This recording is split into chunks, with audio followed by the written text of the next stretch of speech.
Hello friends, मैं आपकी दोस्त अदिति फिर से लेकर आई हूँ आप सभी के लिए समीरा एंड राधा की स्टोरी का अगला पार्ट।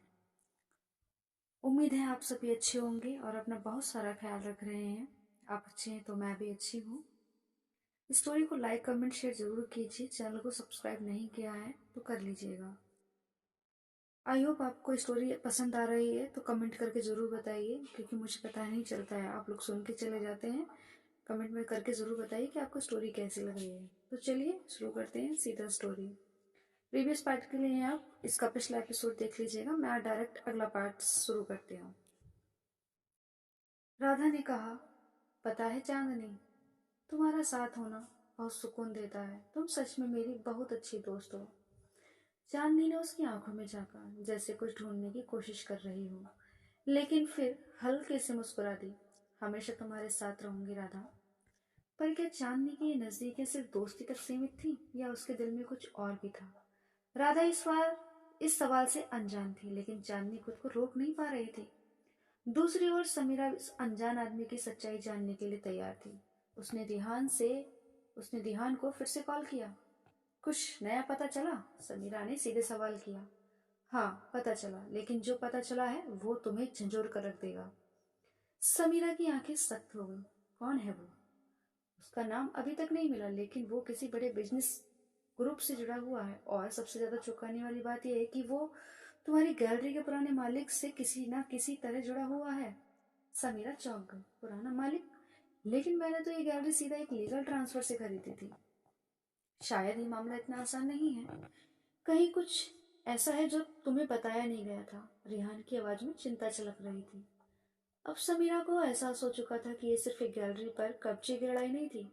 ये अतीत के किसी राज से जुड़ा था। मुझे हर हाल में पता लगाना होगा कि सच्चाई क्या है, समीरा ने खुद से कहा। शाम को जब राधा घर लौटी तो समीरा पहले से उसका इंतजार कर रही थी। आज बहुत जल्दी घर आ गई? राधा ने मुस्कुराते हुए पूछा। समीरा ने उसे ध्यान से देखा और फिर धीरे से कहा, तुम मेरे पास बैठो, मुझे तुमसे कुछ बात करनी है। राधा थोड़ी सीरियस हो गई और समीरा के पास बैठ गई। क्या हुआ? तुम कुछ परेशान लग रही हो। समीरा ने एक लंबी सांस ली और उसके हाथ थाम लिए। हाँ, कल मेरी जिंदगी में कोई बड़ा तूफान आए तो तुम मेरे साथ खड़ी रहोगी या नहीं? राधा ने बिना एक पल सोचे कहा, हमेशा, चाहे कुछ भी हो जाए, मैं हमेशा तुम्हारा साथ कभी नहीं छोड़ूंगी। समीरा हल्का मुस्कुराई, लेकिन उसके दिल में कहीं ना कहीं एक डर था। क्या राधा को इस लड़ाई में खींचना सही होगा? क्या उसका प्यार इस साजिश के जाल में उलझकर कहीं खो जाएगा? सवाल बहुत थे, लेकिन जवाब अभी भी अनजान थे। राधा की हल्की मुस्कान देखकर चांदनी की आंखों में उम्मीद जागी, लेकिन अगले ही पल राधा ने नजरें फेर ली। तुम सोचती बहुत हो चांदनी, राधा ने हल्के अंदाज में कहा। चांदनी ने उसकी तरफ देखा और मुस्कुराई। शायद हाँ, लेकिन तुम्हारे बारे में सोचने में मुझे कोई दिक्कत नहीं होती। राधा हंस पड़ी, लेकिन उसके अंदर कहीं कुछ अजीब सा महसूस हुआ। उसे चांदनी के शब्दों में सिर्फ दोस्ती नहीं दिख रही थी, कुछ और भी था जिसे वह पहचानने से बच रही थी। अच्छा, अब मैं निकल रही हूँ। राधा ने बैग उठाया और गाड़ी की तरफ बढ़ी। अच्छा, अब मैं निकल रही हूँ। राधा ने बैग उठाया और गाड़ी की तरफ बढ़ी। चांदनी उसे जाते हुए देख रही थी। उसकी आंखों में हल्की उदासी थी। वह जानती थी कि राधा सिर्फ समीरा से प्यार करती थी, लेकिन फिर भी दिल पर किसका बस चलता है। दिल तो दिल है फ्रेंड्स, बड़े संभाल कर रखना पड़ता है अपने जज्बातों को। समीरा अपनी गैलरी में बैठी थी। उसकी आंखें सामने रखी पेंटिंग पर थी, लेकिन दिमाग कहीं और भटक रहा था। रेहान की रिपोर्ट जब अभी तक अधूरी थी, उस अजनबी आदमी का कोई पता नहीं था। तभी एक हलचल हुई। समीरा ने चौंक कर देखा। गैलरी के दरवाजे पर वही आदमी खड़ा था जिसने उसे धमकी दी थी। समीरा बिना डरे उसकी तरफ बढ़ी। अब तुम फिर से यहाँ क्या कर रहे हो? आदमी ने हल्की मुस्कान दी। मैंने तो पहले ही कहा था, ये गैलरी तुम्हारे पास ज्यादा समय तक नहीं रहेगी। समीरा की मुट्ठियां भिज गईं। देखो मिस्टर, अगर तुम्हें आर्ट खरीदनी है तो ठीक, वरना धमकी देने के लिए किसी और को ढूंढो। आदमी ने उसकी तरफ एक कार्ड फेंका। मुझे तुम्हारी गैलरी नहीं, तुम्हें हटाना है। सोच लो, अगर तुम खुद पीछे नहीं हटी तो फिर मैं अपने तरीके से काम करूंगा। समीरा ने कार्ड उठाया। उस पर सिर्फ एक नाम लिखा था, एके। एके। समीरा ने खुद से कहा, ये कौन है एके? आखिर ये एके क्या मेरा पुराना कोई दुश्मन है या फिर कोई और नया? लेकिन उस आदमी को जवाब देने के लिए उठाने से पहले ही वह गायब हो चुका था। अब ये साफ था कि कोई बड़ा खेल चल रहा था। रात को जब राधा अपने अपार्टमेंट पहुंची तो समीरा पहले से वहीं थी। तुम इतनी जल्दी कैसे आ गई? राधा ने पूछा। समीरा ने उसे ध्यान से देखा, जैसे कुछ सोच रही हो। राधा, अगर तुम्हें कहा जाए कि तुम्हें इस शहर को छोड़कर जाना पड़े तो क्या करोगी? राधा चौंक गई। क्या मतलब? बस बताओ, सोचकर ऐसे ही पूछा मैंने। राधा ने एक पल के लिए सोचा, फिर कहा, मैं कहीं नहीं जाऊंगी। मेरा घर, मेरा काम, मेरा प्यार, सब कुछ यही है। समीरा ने गहरी सांस ली। अगर तुम्हें कोई मजबूर करे दे तो? राधा अब सच में परेशान हो गई थी। समीरा, साफ साफ बताओ, बात क्या है? समीरा कुछ पल चुप रही, फिर धीरे से कहा, कोई है जो मुझे इस शहर से हटाना चाहता है, मेरी गैलरी को छीनना चाहता है। राधा का दिल धड़क उठा। कौन? समीरा ने उसके हाथ थामे और कहा, पता नहीं, लेकिन जो भी है वो खतरनाक है जान। बहुत परेशान हूँ मैं इस वजह से, समझ नहीं आ रहा क्या करूँ। कई दिन से ये चल रहा था, मैं तुम्हें बताने की कोशिश कर रही थी लेकिन रुक जाती थी क्योंकि मैं तुम्हें कोई भी परेशानी नहीं देना चाहती थी। राधा की आंखों में चिंता थी लेकिन समीरा की आंखों में अब भी एक अजीब सा आत्मविश्वास था। मैं इतनी आसानी से हार मानने वालों में से नहीं हूँ। राधा के दिमाग में समीरा की बातें घूम रही थी। कोई उसे इस शहर से बाहर क्यों करना चाहता है? कौन था जो उसकी गैलरी छीनना चाहता था? और सबसे बड़ी बात, समीरा ने यह सब पहले क्यों नहीं बताया? रात के 1 बजे राधा से रहा नहीं गया। उसने तुरंत समीरा को कॉल किया। तुम सोई नहीं? समीरा की आवाज थकी हुई लग रही थी। नहीं, जब से तुमने ये सब बताया है नींद ही नहीं आ रही है। समीरा हल्का मुस्कुराई। तुम इतनी फिक्र मत करो बाबू, मैं संभाल लूंगी। नहीं समीरा, इस बार मैं तुम्हें अकेले कुछ भी नहीं करने दूंगी। समीरा जानती थी कि राधा जिद्दी है, लेकिन वह उसे इस लड़ाई में शामिल नहीं करना चाहती थी। राधा, मेरे लिए सबसे जरूरी चीज तुम हो और मैं तुम्हें किसी भी खतरे में नहीं डाल सकती। राधा ने ठंडी सांस ली। तुम्हें क्या लगता है, अगर तुम्हें कुछ हुआ तो मैं बची रहूंगी? समीरा, हम साथ हैं और हमेशा हम साथ रहेंगे और साथ मिलकर हर परेशानी का सामना करेंगे। एक दूसरे का हाथ थाम कर चलना है सारी जिंदगी। जो भी परेशानी आएगी साथ में मिलकर उसे सॉल्व करेंगे। समीरा कुछ नहीं बोली। उसे एहसास था कि राधा की बातें सही थी, लेकिन वह जानती थी कि इस खेल में दुश्मन कितना खतरनाक था। अगले दिन समीरा अपनी गैलरी में थी जब अचानक बिजली चली गई। कुछ सेकंड्स बाद जनरेटर ऑन हुआ, लेकिन तभी उसके ऑफिस की खिड़की पर एक पत्थर आकर गिरा। समीरा ने जल्दी से बाहर झाँका, कोई नहीं था। तभी उसके फोन पर एक मैसेज आया। तुम्हें चेतावनी दी थी, अगली बार यह सिर्फ चेतावनी नहीं होगी। इस बात पर समीरा का खून खौल उठा। अब बहुत हो गया, जो भी यह कर रहा है मैं उसे देख लूंगी।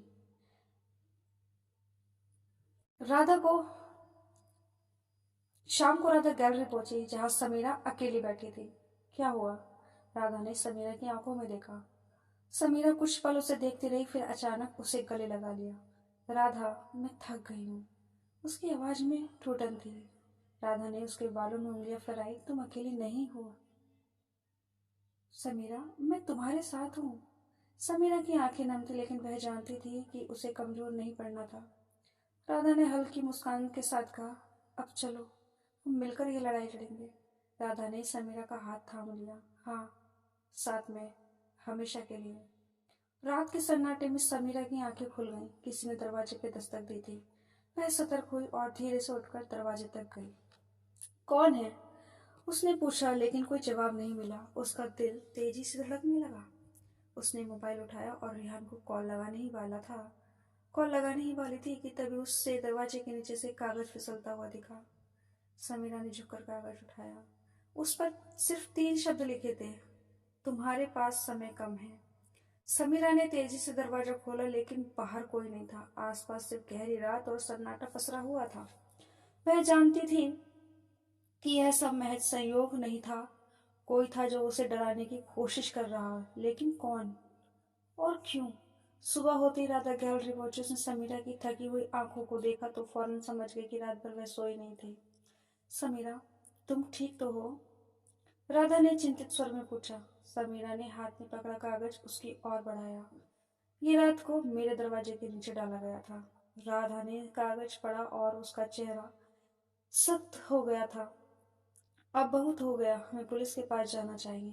समीरा ने सिर हिलाया। नहीं, अभी नहीं। मुझे पहले पता लगाना होगा कि ये सब कौन कर रहा है। राधा कुछ कहने ही वाली थी कि तभी चांदनी अंदर आई। क्या हुआ? तुम दोनों इतने गंभीर क्यों लग रहे हो? राधा ने झिझकते हुए कहा। समीरा को कोई धमका रहा है। चांदनी की आंखों में गुस्सा उभर आया। जो भी यह कर रहा है उसे मैं नहीं छोड़ूंगी। समीरा, तुम्हें तुमने कोई शक किया है? समीरा ने गहरी सांस ली।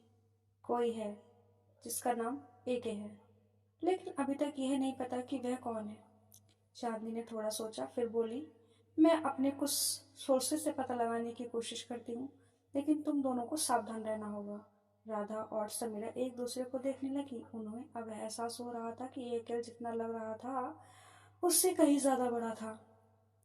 उधर समीरा के पिता विक्रम राठौर अपने ऑफिस में बैठे थे। उनके सामने एक आदमी बैठा था जिसका चेहरा अंधेरे में छुपा था। तुमने कहा था कि काम जल्दी हो जाएगा, लेकिन अभी तक समीरा इस शहर में ही है। विक्रम की आवाज सख्त थी। आदमी ने हल्की मुस्कान दी। चिंता मत कीजिए राठौर साहब, समीरा को इस शहर से बाहर निकालने की पूरी तैयारी हो चुकी है और जल्द ही उसकी गैलरी भी आपके हाथ में होगी।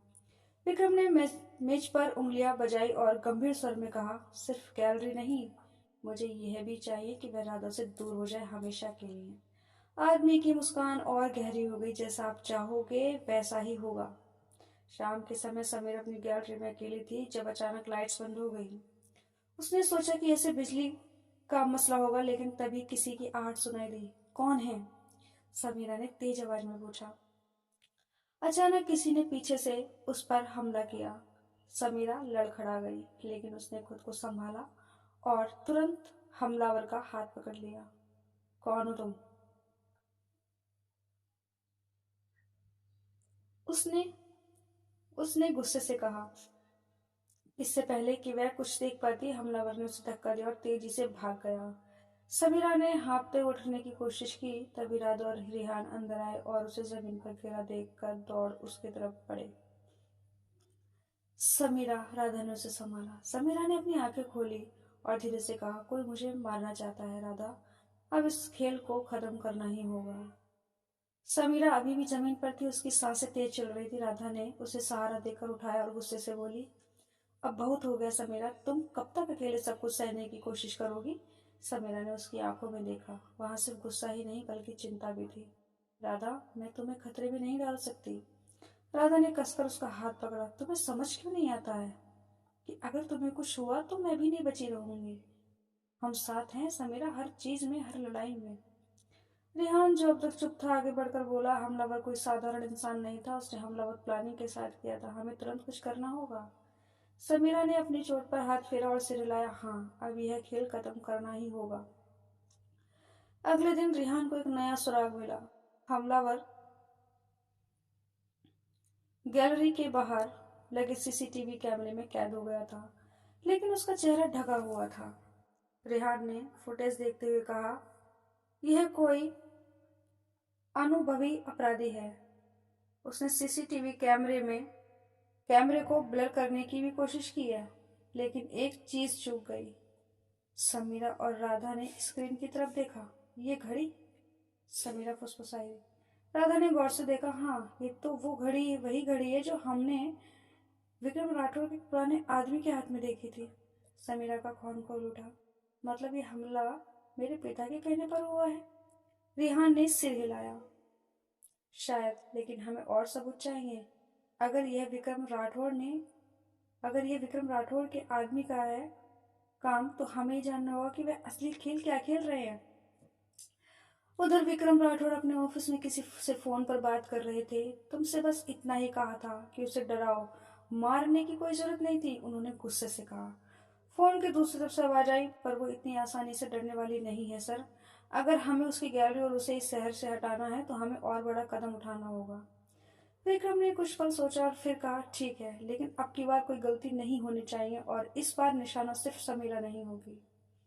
रात को राधा अपने स्टूडियो में थी जब अचानक एक अनजान नंबर से कॉल आया। राधा शर्मा। राधा ने जवाब दिया, कौन? फोन के दूसरी तरफ से ठंडी आवाज आई, तुम जितना समीरा के करीब रहोगी उतना ही तुम्हारा विनाश करीब आएगा। उसे छोड़ दो वरना अगला निशाना तुम होगी।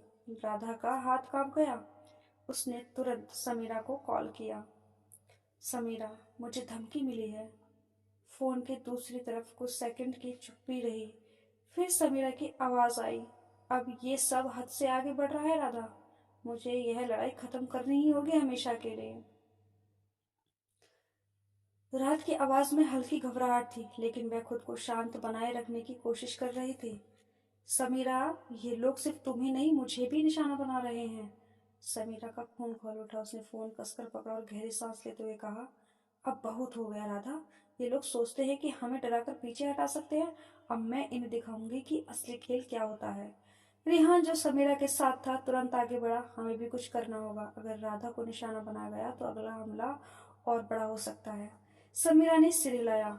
हम इन लोगों को उनकी ही चाल में फंसाएंगे। अब यह सिर्फ मेरी गैलरी बचाने की लड़ाई नहीं है, यह हमारी जिंदगी की लड़ाई बन चुकी है। रिहान ने तुरंत अपनी टीम को एक्टिव कर दिया। उन्होंने राधा के स्टूडियो और समीरा की गैलरी के आसपास सिक्योरिटी बढ़ा दी। अब हम सब इंतजार करेंगे, रिहान ने कहा। ये लोग दोबारा हमला जरूर करेंगे और इस बार हम तैयार रहेंगे। राधा, जो अब तक चुप थी, आगे आई। अगर हम सिर्फ बचाव करेंगे तो ये लोग बार बार हमला करेंगे। हमें जानना होगा कि ये असल में है कौन और इन्हें भेज कौन रहा है। समीरा ने उसकी तरफ देखा।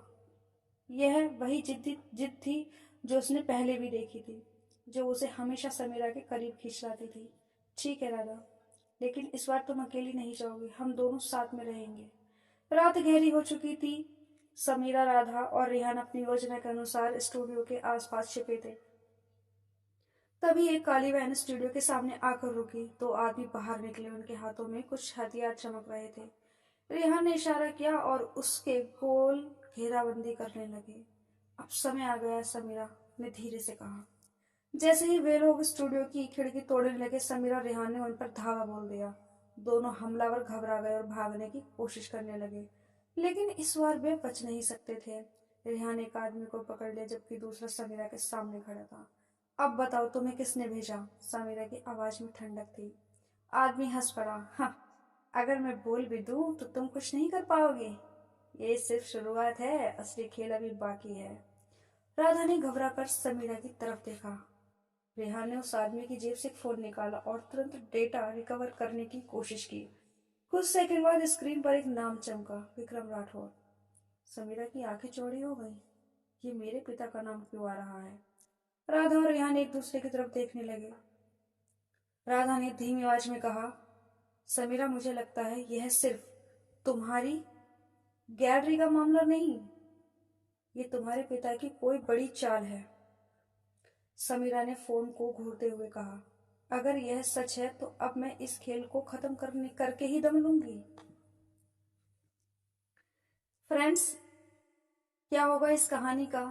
क्या वो अपने पापा से मिलने जाएगी या सच में ही उसके पापा इस सब के पीछे हैं, या ये भी कोई एक चाल है गुमराह करने की, फंसाने की? तो फ्रेंड्स, ये सब कुछ जानेंगे अगले एपिसोड में। तब तक आप इसे एंजॉय कीजिए, लाइक कीजिए, कमेंट कीजिए, शेयर कीजिए और प्लीज चैनल को सब्सक्राइब जरूर कर लीजिएगा। आप लोग कहानी सुनते सुनते ना लाइक कर पाते, ना कमेंट्स कर पाते, ना चैनल सब्सक्राइब कर पाते हैं। तो प्लीज चैनल को सब्सक्राइब कीजिए। अपना ख्याल रखिए, अपनों का ख्याल रखिए। ढेर सारा प्यार दीजिए, ढेर सारा प्यार लीजिए। जल्दी मिलते हैं नेक्स्ट एपिसोड के साथ। तब तक के लिए बाय बाय, टेक केयर।